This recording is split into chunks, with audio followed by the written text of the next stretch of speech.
கோவை மாவட்டம் அன்னூர் சொக்கம்பாளையம் திருமுருகன் நகரில் வசிப்பவர் விஜயகுமார். இவர் பாரதிய ஜனதா முன்னாள் நிர்வாகி. அன்னூர் மோட்டார்ஸ், சர்வீஸ் ஸ்டேஷன் மற்றும் விவசாயம் உள்ளிட்ட தொழில்களை செய்து வருகிறார். வழக்கம் போல் காலை அன்னூர் அலுவலகத்திற்கு சென்றார். இவரது மனைவி, குழந்தைகள் பகல் 12 மணி அளவில் வீட்டை பூட்டிவிட்டு தோட்டத்திற்கு சென்றனர். மீண்டும் பிற்பகல் 2 மணி அளவில் வீட்டிற்கு வந்தனர். கீழ் வீட்டு கதவும் மாடி வீட்டின் கதவும் உடைக்கப்பட்டிருந்தது. மாடியில் பீரோவில் வைத்திருந்த 1.50 கோடி ரூபாயும் 9 பவுன் நகைகளையும் மர்ம நபர்கள் கொள்ளையடித்துச் சென்றது தெரியவந்தது.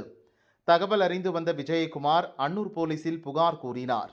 மேட்டுப்பாளையம் டிஎஸ்பி பாலாஜி, அன்னூர் இன்ஸ்பெக்டர் நித்யா ஆகியோர் விசாரணை நடத்தி வருகின்றனர். இடம் வாங்குவதற்காக இந்த பணத்தை விஜயகுமார் வைத்திருந்ததாக விசாரணையில் தெரிய வந்தது.